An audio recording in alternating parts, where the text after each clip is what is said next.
Yeah, life is good. Hey, here's the thing about being old. Your teeth Mhm. start falling out, even if they're fake.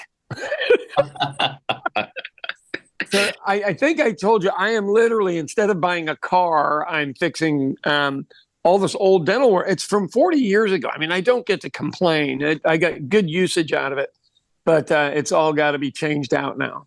Do you have any of those old teeth where they did that old school thing of injecting mercury or whatever the hell before they knew it was fucking harmful? Oh, I used to. Yeah. Oh, God. Yeah. Yeah. So now when you look in somebody's mouth and it's all white teeth in there, they probably had that stuff taken out. Oh God, yeah. And so my dad, when he was in Ireland as a kid, the dentist came to their school once a year, and all the kids had to stand in line listening to the unmedicated kid get his teeth pulled out and all that shit up in front of you. And he said all it smelled like was pee because all the kids kept peeing because they were so scared. Yeah. I'm really bad at dentists. I hate fucking dentists. The last time I Yeah. went and saw one, I think Yeah. I had to get a root canal done. Oof. Okay, so they numb me up and they start the Right. procedure and it's going on and on and on. And he sees me like gripping the sides of the chair really Right. hard. And then Yeah. I don't know what that thing is that they push, which is supposed to like deaden the nerve endings or something like that. And Right. It is. It looks like a piece of sandpaper on a Mhm. deal, and they move their fingers around with. Yeah. Yeah, so he did like the final one and I flinched. Oof. He was like, "Hey, can you feel this?" And I was like, "Yeah, I've felt it the entire damn time because my eyes are watering." And he's Right. standing there confused. And he finally calls the nurse in and asks her, "Which teeth? Which one did you numb?" She did the wrong Oh side, Sean. I was just sitting there the shit! entire time. Wow. How very British of you. I will take the pain. I will give the pain. Look, the lady I go to, best dentist I've ever heard of in my entire life, actual gifted artist as far as recreating these old things. Um, she done numbs me up pretty well because so here's the thing. I burn off pain medication really, really, really quickly. And so either people think you're drug addicted where you just want more and more and more. And then I finally read an article within the last few weeks that people that are came from the Nords. I hate to use the word Vikings because not all people from up north were Vikings. We were all just terrible. But we weren't necessarily Vikings. For some reason or another, we burned it off quicker than most people. Isn't that crazy? Oh, wow, it's a genetic thing then. Huh. Yeah, isn't that wild? So I've always had an issue with it, and as a kid, shit, I'm Irish. We got terrible teeth. Not anywhere near as bad as most of the Brits, but we've got bad teeth. So yeah, I did that, and then it gets even better. So I could talk about like this because I'm tongue numbed up. So I basically had a root canal and extraction, and then two teeth carved down. That No. is a lot of work in a very small area. It went on for almost 3 hours. Hmm. So, and this is the best root canal I've ever had. The lady was done in 15 minutes. I mean, genius. I had an x-ray machine on one side, drilling in, boom, boom, boom. It was done. She was great. Then I have to go to a meeting that I'm not protesting at, but I'm speaking at. And it is same difference, I What's guess. the difference at this point in my life? I don't know.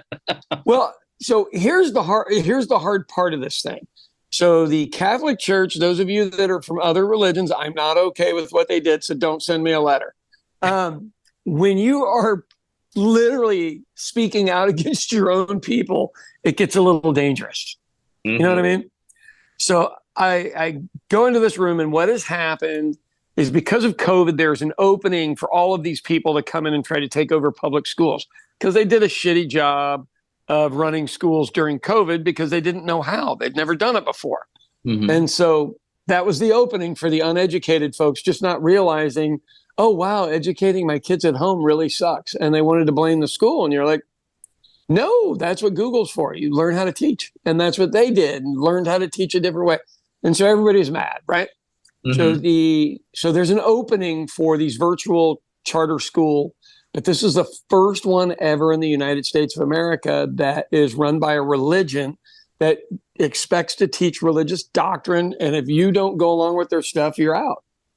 And that's very, very un-American. I know it doesn't seem that way right now, but it's against all of the principles of the country. because these are old world problems you're bringing here now when you're mixing religion and government, because it is a weird mix. But in our specific constitution here in Oklahoma, it says you cannot have a priest, preacher, religious based school funded by the government. Okay. Does that make sense? Yeah. So I'm in there and I get ready to go give my speech. And they've switched out one of the board members on Friday. And this monumental vote, this is a nationwide vote, which, something this important never happens here. It really doesn't. We have tornadoes and shit like that, but we don't have. So the Liberty Law School of Notre Dame, which is the most famous Catholic college in America, has their people in to finagle the deal. Oh, wow. And yeah, and so I get up and speak, and I'm usually pretty ferocious, and honestly, in this part, I'm embarrassed and ashamed, really, because it's my people doing something that's very unscrupulous. When it comes time to vote, the chair of the organization asked this new guy not to vote because it looked so suspicious that he was brought in on Friday. He voted anyway, so it passed. Oh, but wow. Now they're getting sued by everybody. The Church of Satan has got a coalition coming in on Friday to start looking for schools. Hey, we're going to have all Church of Satan dude in Oklahoma that I've met. And the thing is I was in some weird article 4 or 5 months ago going, hey, this is what's going to happen. And I had no more. They did that. And I woke up from my slumber, getting rid of my medication, trying to figure out where I was. And I got a message from the Church of Satan people saying, hey, I think this is you in this article. We're coming on Friday. And I was like, are they coming for me or are they just coming for school? That is not a message anybody in the world wants to get. Hey, I would be so excited. It's like seeing Metallica live. Right. And not ruining your hearing. And not ruining your hearing while you're listening to the concert. So you go, Sean, how's this so important? And you go, look, I don't know how I ended up in the middle of this one, but I did, which seems to happen to me a lot. But I am literally, I don't know if you're aware of this term. It's called a crisis of faith, where you're just like, I can't believe my people are this shitty. And I am really, and no one else is surprised, only me. They're like, yeah, that's why people hate you guys. And I'm like, wow. So it's justified. Yeah. Oh, I know. Set such a precedent. Like now it is do this. Well, and we are in a profoundly Protestant state. So I have no idea how these governmental officials gave so much power to a church that, I've always been told we're evidently all going to hell by the people here. And I was like, really? How far is the drive? Because it seems like we're pretty close. Yeah. So I got that going for me. That is awesome. I know. Isn't that crazy? I really want to talk to that Church of Satan dude one of these days and tell him. If they actually looked me up when they were in town and it wasn't just like some person saying they were from there, because, I don't have the kind of connections to know whether it's true or not. You know what I mean? I just don't know enough people hanging out in the Satan realm to know that. And my own people are now pissed at me. So we'll see how that goes. But, I always start off my talk with saying, hey, I was really well educated by Catholics. And, I go through the whole thing. But in the last meeting, I had asked them what guardrails they were going to put up for the child molestation accusations that have been rampant in the Catholic Church for, 100 years worldwide, and the cover-ups and everything else. And they didn't address it in the least bit. So I had to bring that up again. And now I feel like one of those people that, I'm a champion for victims of that. And you go, no, I just know a lot of friends that were involved and it all went terrible. And somebody's got to speak up for them because it needs to be taken care of now so it doesn't happen again. I've actually talked to a couple of people here where it happened to them. Oh, yeah, it's all over the world. And this is not and they were so good at covering it up. It continued all over the world, and I'll guarantee you, in some countries, it's still going on. Yeah, it's still going on here. Let's not lie. It's still going on here. On that positive note, I know. Where the hell do you transition from there is what I was looking at my notes for. you know what? We roll on with I don't want to give him any more ammunition. I am sure somebody will be listening to every word of this, and it'll end up in a lawsuit somewhere at this I'm point. going to name the entire episode "The Church of Satan." It will get more hits than anything. I know. Well, then should we talk about me getting thrown out of the Vatican at that point or not? I'm kidding. I don't want to do that one today. Look, the opening for this. So just any of you that are listening and go, that's just crazy. That is where I live, in crazy land. So every about 2 or 4 years, somebody wants to put up the 10 Commandments of the King James Bible in our Capitol building. Now, it would be one thing if those scumbags would follow it. I would be willing to look the other way. But since it's just proselytizing it and you're putting it up to say we believe, which doesn't mean we act or act in accordance with, it just means we believe, and love thy neighbors in there. And we don't do that too much, we just don't. So that's really not in the 10 Commandments. So I'll take that one back. So what ends up happening is the Church of Satan had a statue built, and if you let them put their deal up, you get to put up the Church of Satan one. So they eventually pulled the 10 Commandments, but it comes back every 2 years. Some fake ass religious person does it. But I do admire the Church of Satan every time coming up with these theories. They are like, it's so weird to have them as the check and balance in this situation where nobody's fucking checking. Right. It is astounding. And I hate to use the word guardrails again. We don't have any guardrails on any of this kind of stuff. And I want to believe our forefathers knew how sleazy everything was in England, because we are based on England's governmental principles. And France. You got to throw that in there as well. And so they tried to protect from all this, but I just don't think they would have ever seen us become a nuclear bomb that we are now in America, where we blow up from the inside. We don't need, it used to be every time somebody would come on the news and they were a terrorist, my brother-in-law who's Muslim would just look down, and he's just hoping to God it's not a Muslim. No, it never is anymore. It's all people look like me and as old as me. Their life has passed them by and they want to be relevant finally. And you go, this is how you're going to do it. All right, friend. Those CIA facial recognition programs must be really recalibrated to tone down the melanin they're looking for. Like, just look for the white guys, please, this time. The melatonin rich and the melatonin poor. So once again, it's a rich, poor class society thing. But on this one, the melatonin poor are not being are targeted. So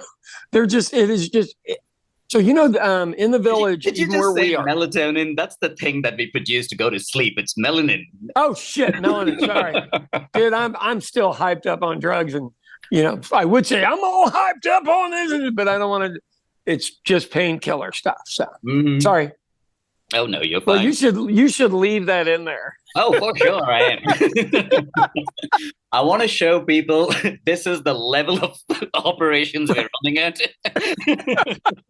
We are not low budget. We are no budget. And then I've got this guy that owns a bar and a T-shirt that I'm talking to. So anyway, yeah, that was it. That was the biggest part of the day. And, so here's an interesting thing. So we're doing city council last night, and I bring this guy in from the county. So we have cities, counties, states, and then federal. And this guy shows everybody how to freeze the value of their house so their taxes don't go up if you're over 65 years old. And I thought that was pretty neat. Because if you're on a fixed income, we all keep spending your money like we're drug dealers, and you don't have any more, and there's nowhere to go get it. And you can only work so many hours at Walmart as a greeter. So middle to lower income, older folks, man, they're struggling. Yeah, I can imagine. Yeah, so I'm trying to help them. Once again, I feel like I'm the guy that's taking every stray cat or dog in. Do you know they used to actually say that about, I think it was Alex used to call my hiring practices as my collection of strays. I have found that those strays are generally, they've got something to give, and nobody talks to them to find out what it is. And if you can find it, you'll get something great out of it. But I've had a few of them that ended up, not so good. That is experience. I had a guy named the Beast. That was his nickname, because he could work just hours of the most miserable work and be okay with it.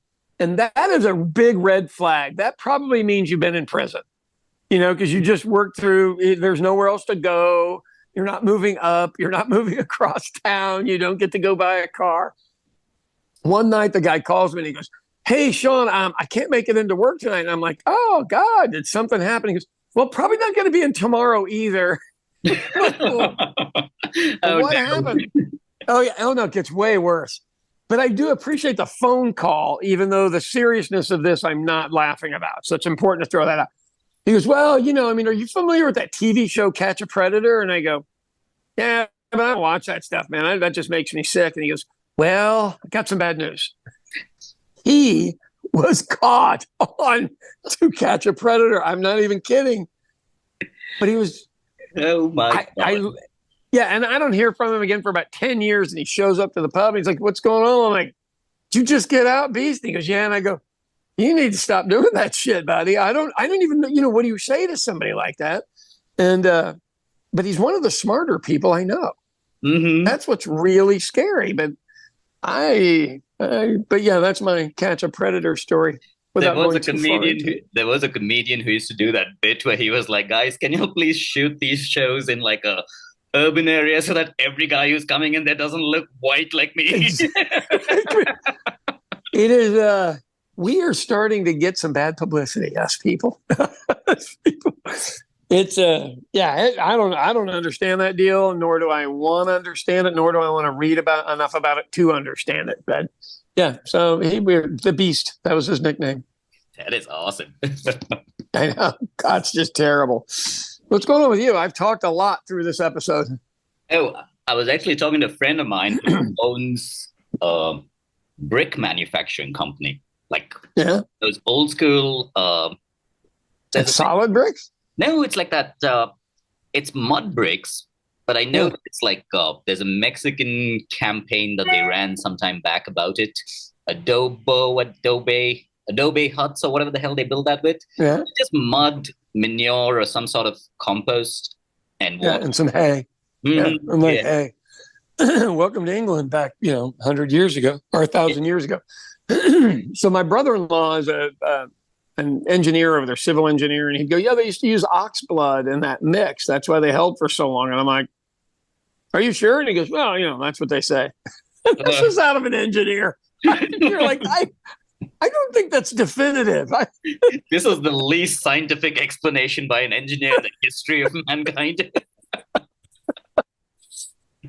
He was so blasé about it, but he goes, "Hey, those castles usually don't fall down." I was like, "Yes, sir, I think." I have no answer for the whole deal. A couple of days ago, somewhere in northern India, like a huge ass bridge that was under construction just collapsed in between, like while they were building it.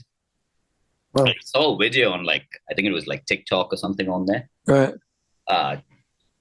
To have like that train thing last week, and now it's like, what the hell is happening?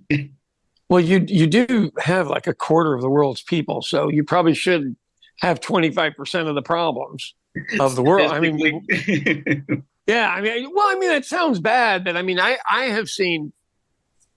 I enjoy watching the work combinations that folks over there come up with to get shit done. It's astounding. None of it's safe, though. None of it is safe. No. You guys will do some stuff that make Mexican laborers look like they're not creative. And they do some pretty creative stuff. But I love the get it done mentality. Now, trains, you had two run into each other, though, right? Yeah, I think it was. I think those were two. Yeah. Hey, well, tell me about the brick guy, because I can't do anything about your train and their bridges. But, OSHA is a great thing here. That's who covers construction sites. But construction sites move incredibly slow because of all of that. Oh, yeah. So Every time you guys could. every time when I saw Alex or Johnny building something, I'd always walk by them and be like, massive OSHA violations in this. Yeah, I'm that way on the ball. Tell me about the bricks. We never finished up the brick story. Oh, so he was talking to me about like it's handheld. It's like a manual machine where you put in the mud, you put in that mixture, and it just spins out these bricks in a conveyor belt. And he was having trouble with labor. Oh, in India? Yeah, weirdly enough, because it's like not anywhere close to me. It's about an 8-hour drive from me. Right. In a little town, and everybody in that little town, if you go to that town, there are mainly only old people left. Everybody else in the cities. Yeah. So he has trouble finding people do that. And I was like, oh shit, if you want, I'll come help out. And he's like, no, that's for people who don't have an education. And I was like, dude, I would rather come do that and pay like 20 grand a week to go to a gym and do this shit, because I'm in the best shape of my life if I come and help you out. Dude, if you did that for 60 days, you could be a model. What was the movie you and I saw that they were like, so you look so fit, yet pudgy.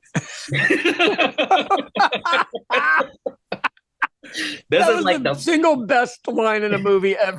This is like the you have a face for radio thing all over again. Here's, you kind of look at something like that and go, everybody in the town worked at the brick place. That's why they left. Mm-hmm. I enjoy doing construction. I don't want to do it every day. But I do enjoy it because it's way better than the gym, because you're working muscles you generally don't see or anything. Mm-hmm. I would, man, that would be a great documentary if you get to do that. Oh yeah, I think it would be real fun. Ooh, but I mean, I've seen slave labor doing that in Africa, where they carry bricks all day long, and it is hard to watch. It is hard to watch. Yeah, what's wrong in giving it a try? I think the that guy should figure out something with a local government. And that should be everybody's work release. I wonder if there's like a prison town like close by. Oh, there is. There is. Say my plan was Mo to tell him market in the city. We'll take people for a weekend and tell them build bricks. Right. And he may eventually go, that's more trouble than it was worth. I got 30 Karens out here that, they broke a nail, and you're like, you were carrying bricks. Of course you broke a nail. But that could be a good corporate trust building deal, know. It would be like a team building exercise if I put a team of. Yeah. The only problem is I know some of the developers and coders I work with here who would bitch the entire time about their fingers and their inability to type on Monday when they go back to work. Oh, yeah, you might have a point there. Yeah, I think stuff like that. I think it's an excellent thing after you've not done manual labor for a while to get back to it. Mm-hmm. It is. It reminds you, for one, of why you were doing the other shit. Because sometimes you're like, why do I do this worthless stuff the rest of my life? I go move some bricks around for a while and find out what real labor used to be back in the Stone Age. Because his work is Stone Age work. I mean, that's crazy, bro. Yeah, it's just something that is like something I don't really come into contact every day of my life. And I was so interested in it. I was like, dude, for sure. So I'm going to have some free time. Let me at least come and see the place so that I understand what the process is. And then if I really wanted to help you out, I'll come back and do it. And there more than likely are some efficiencies that you could think of for them that don't take human labor. Yeah. So in my favorite onion burger place in Oklahoma, they now have a robot that carries the food from the kitchen out to the table area, and then the waiters grab it from there and drop it off. That's because they can't get any labor. And it's a self-fulfilling prophecy. You're afraid that robots are going to come in, so you don't go to work, and that guarantees that robots are coming in. So we're at a movie theater this past week, and the robots bring all the food to the waiter station. Oh, nice. Yeah, I mean, so it's here. And so I told Kathy, because my wife's lower back bothers her a lot. Has an actual problem. It isn't just that she's not lazy at all. Mm-hmm. And I said, you should get one of these for Vito's that just brings your food out because it hurts my wrists to carry her plates. They're just too heavy. And I'm old as dirt. And I said, you should get one. They're only $10,000, which sounds like a lot of money. No, but if you compare that to an employee's salary and all the other benefits and shit that they have to get the entire year, it is very reasonable. And you put these little spots in the ceiling and it brings it to a specific point. It doesn't take it to your table. Mm-hmm. And if people get mad that you're using robots, you go, well, tell your son to show up tomorrow at 5:00 and work instead of my robot because I can't get anybody. Because we pay way above normal scale, way above, and still can't get people to regularly show up. I had my dentist yesterday. She had somebody not show up to work. And she goes, I'm a little worried about him because, this has never happened. And I go, yeah, welcome to every day of my life now. But we've got good staff here. I mean, I'm just saying that as more of an aside or a joke, but Vito's has trouble with it. Mm-hmm. So $10,000, that's what it costs. That is interesting. I wonder when those things are going to show up here and what exactly it's going to do here. Or I don't know whether our labor is still that cheap where it doesn't matter. I would say, so I was at a hotel in Mexico and they were doing the foundation, for the hotel. Mm-hmm. And there were 75 guys down there with shovels and pickaxes tearing everything out. Oh. And I was like, why would you guys do that instead of, one of the big machines that do it? And they go, well, this is cheaper. I was like, well, God bless you, keep the whole town working. But anymore, if you can't get people to show up, you got to come up with a different idea.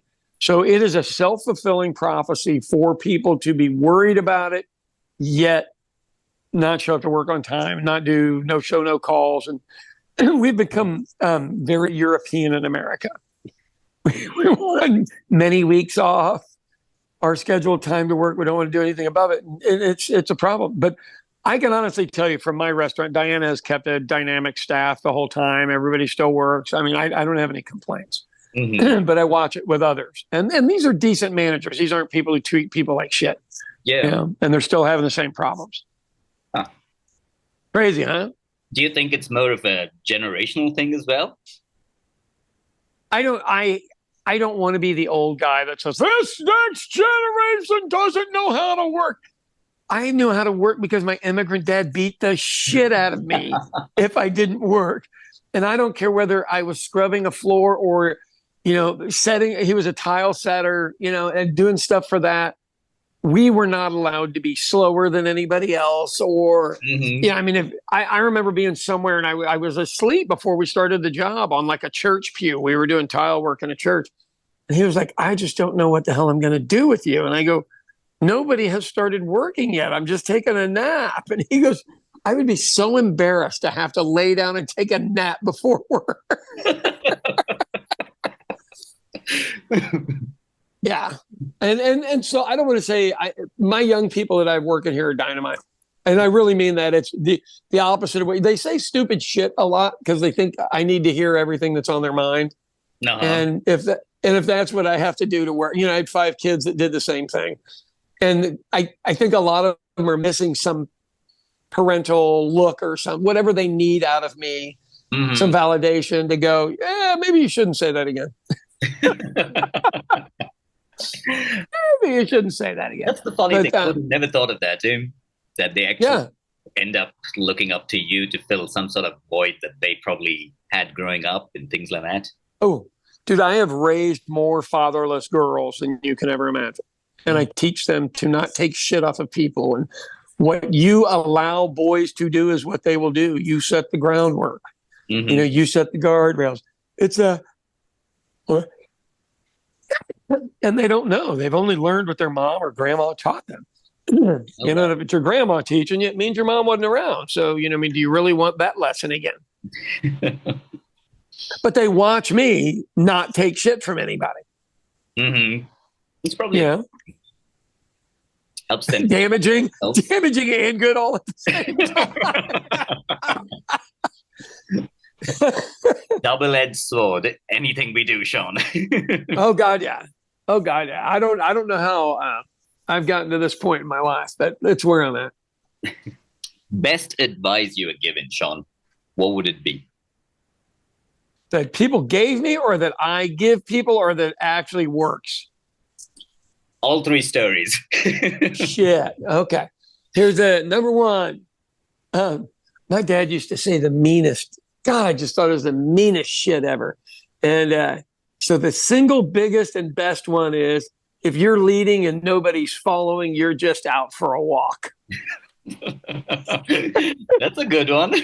Right. And it didn't make sense to me what he meant or anything, but if you're just out there yelling in the rain, or yelling at people, everybody thinks they know better. You're not special. Every single person, even the dumbest person in the room, thinks they know more than you do. Oh yeah.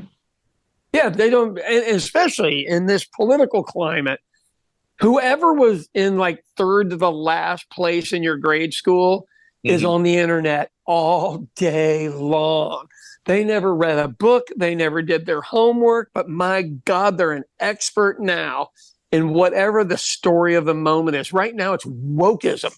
Oh God, can't define the word. I keep hearing that all the time, but till date, no one's had a decent definition of it. Right.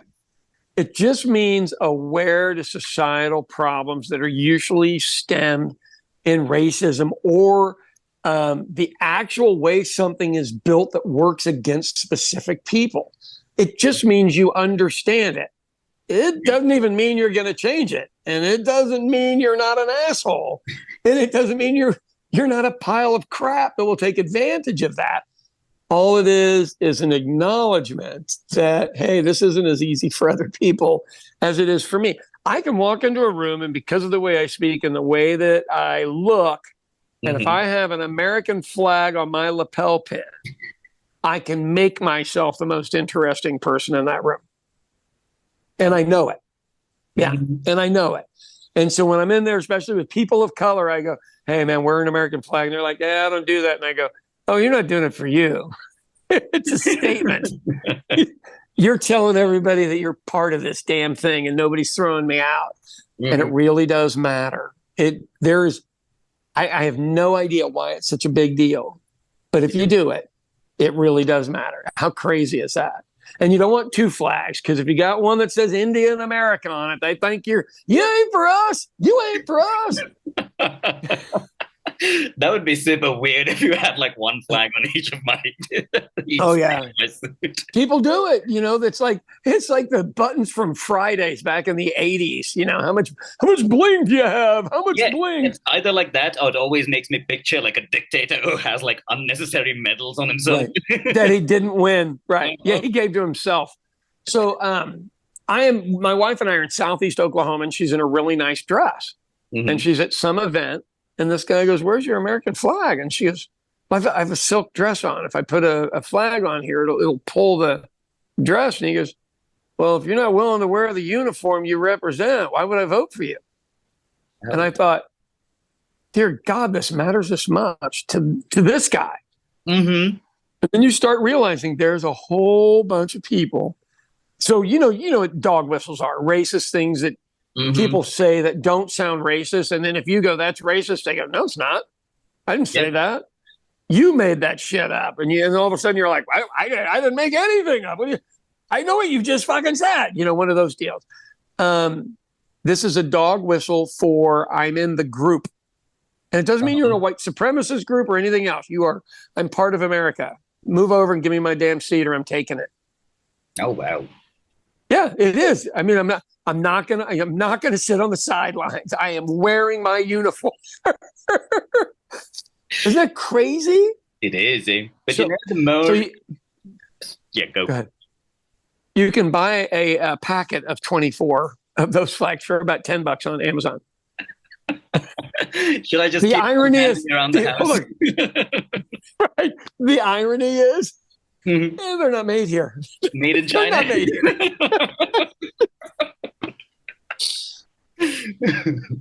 Yeah, that's like the thing, right? Where people like there was one time where Trump was talking about bringing back the Apple jobs from China to the US, right? Which would make a fucking iPhone cost like $20,000. Right. I was going to say, so are they going to ship us a bunch of 8-year-olds? Because that sounds like Harvey What the hell was the guy's name that got killed in prison in New York? I can't remember his name. Epstein. Jeffrey Epstein. Oh, yeah. Like Jeffrey Epstein's back to work. Holy crud. Or Prince, what's the prince's name that looks like my cousin Prince in Andrew. England? Prince Andrew. I'm embarrassed to say my cousins look like they're related to him, but I'm praying that we're not. Literally. And I'm in the middle of a crisis of faith, and I'm still praying about that one. I don't want to be related to him. Anybody but that guy. There was a recent joke that I heard about like Prince Charles being concerned about like younger folk and their outlook toward the future and why it is so bleak kind of thing.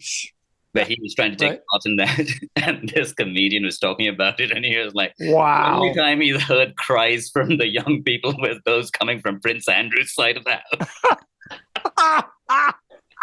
Okay, that is classic. That is a 90-degree turn right there. Oh yeah, yeah. I have no advice for young people. I mean, I just you look at stuff like that and you just go, hey, man, best thing you can do is start your own company. And then you don't have to worry about somebody giving you a goddamn raise or moving you up or anything else. My wife shattered her own glass ceiling. Don't wait for some other asshole to do it. Because I always tell people they think people are going to be nice. You have to go take your place. They don't give it to you. You have to take it by hook or by crook. Look, I had I've witnessed more crooked stuff in the last 4 days than I have seen in decades. But those people ended up in power to make those positions, those decisions by hook or by crook is what that's called. They by hook as a criminal, or by hook by pulling people in, or by crook by being a criminal. They don't care. So it works, and that's what actually matters. And good people don't understand that. Good people are the ones sitting quietly at their jobs, waiting for the promotion, waiting for the bonus, waiting for the raise. Yeah. And what you got to do is go, okay, it's been 4 months since this has come up. Put it on your phone and have your phone remind you, today's the day you need to say, hey, we got something we got to talk about. And even if you make it up, somebody else offered me this. I mean, there's no harm in that. And I don't ever avoid talking to people about money. But I have to be honest, it's not primary on my mind. It's primary on my mind? Paying rent, utilities, making sure my taxes are paid, stuff like that, making sure everything's legal. That's my job. Now, I guess the part of unions that probably worked is people that were terrible at negotiating had a professional negotiator. That's a nice thing. I mean, that's the big, yeah. You and I negotiate for jobs. I mean, that's what we do for our actual job. I'll negotiate with anybody, and if there's no money there, I'll be the first one to go, man, I can't do it right now. Get back with me in 3 months from today. Just remind me. I go, but we got to get through the summer. And then they know I haven't blown them off. But I don't ever purposely not do that.